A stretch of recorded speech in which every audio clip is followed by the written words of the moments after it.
Eala didn't just win an award. She ignited one of the biggest debates in women's tennis. The WTA recently asked fans to vote for the star of the grass court season, and when the results were revealed, the reaction was immediate. Eala didn't just win. She dominated. Receiving an astonishing 89% of the total vote, she comfortably finished ahead of Wimbledon champion Linda Nosková and fellow finalist Karolina Muchova. At first glance, it looked like a remarkable show of support for one of the fastest rising stars in tennis. But within minutes, social media was flooded with criticism. Many fans weren't questioning Eala's talent. They were questioning the award itself.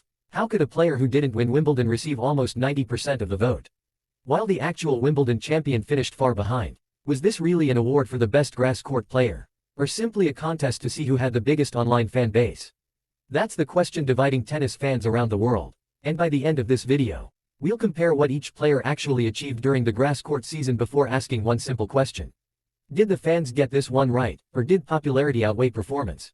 To understand why this result sparked so much controversy, we first need to understand what the award actually was. This wasn't decided by journalists. It wasn't based on WTA rankings. And it wasn't selected by a panel of former players. The winner was chosen entirely by public vote. Fans were asked a simple question. Who was your star of the grass court season? The nominees included Eala, Wimbledon champion Linda Nosková, and Wimbledon finalist Karolina Muchova. When voting closed, the outcome wasn't even close. Eala captured 89% of all votes, leaving the other two finalists far behind. For many fans, that result immediately raised eyebrows. Not because Eala had played poorly. In fact, most agreed she had enjoyed an outstanding grass court season. The criticism came from a different place. Across X and other social media platforms, many supporters argued that the award's name didn't match its outcome. One of the most widely shared opinions was simple. If you're voting for the star of the grass court season, shouldn't the Wimbledon champion be the obvious choice? Others went even further. Some called the result a popularity contest rather than a reflection of on-court achievements. And that's where this debate really began. Because no one was questioning Eala's rise. The real question was whether fan popularity should outweigh tournament results when deciding an award like this.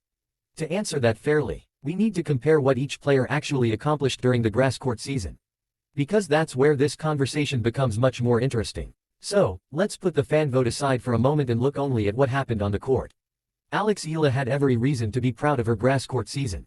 She lifted the title in Birmingham, reached the semi-finals in Berlin, and then made history by becoming the first Filipina to reach the fourth round at Wimbledon. It was a breakthrough run that announced her arrival as a genuine threat on grass. By almost any standard, those are outstanding results. But Linda Nosková's season was on another level. She won the Berlin Open, defeating top opponents, including Eala, during her title run. Then she carried that momentum into Wimbledon, where she exceeded expectations and captured the biggest title of her career. Winning Wimbledon is already enough to define a season. But what made Nosková's campaign even more remarkable was her consistency. Across the entire grass court swing, she lost just one match. One defeat. That's it. In a stretch that included multiple tournaments and the sport's most prestigious championship, she was the most successful player on the surface.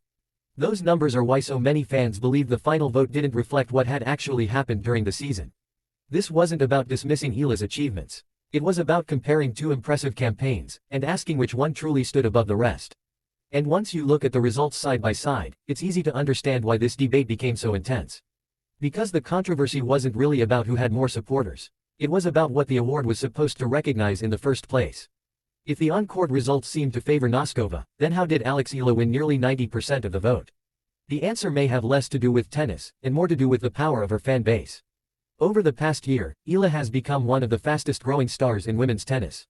Every deep tournament run has attracted millions of new supporters, especially in the Philippines, where her success has inspired an entire nation. That passion has been impossible to ignore. During Wimbledon, fans packed public viewing events, flooded social media with support, and turned nearly every online poll involving Eala into a one-sided contest. So when the WTA opened a public vote, many observers felt the outcome was almost inevitable. A fan vote doesn't measure titles. It doesn't measure win-loss records. It measures one thing above all else: who inspires the most people to show up and vote. And on that front, very few players can compete with Eala right now.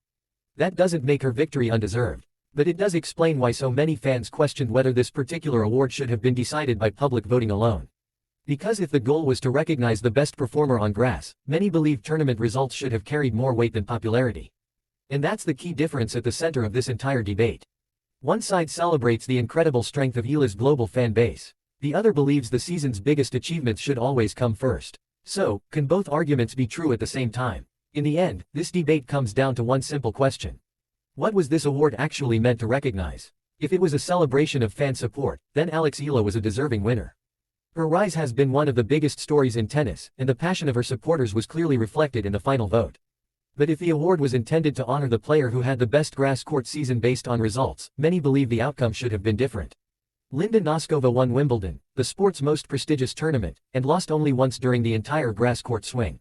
By almost every competitive measure, her season set the standard. Ultimately, this controversy isn't about taking anything away from Alexeala. It's about the difference between popularity and performance. Both matter, but they don't always produce the same winner. Perhaps that's the biggest lesson from this year's vote. As Alexeala's fan base continues to grow, discussions like this are likely to become more common whenever public opinion and on-court results point in different directions. Now it's over to you. Did the WTA get this award right by letting the fans decide, or should achievements on the court have counted more than popularity? Share your thoughts in the comments below. If you enjoyed this breakdown, don't forget to like the video, subscribe to the channel, and turn on notifications for more in-depth tennis analysis from around the world. Thanks for watching, and we'll see you in the next one.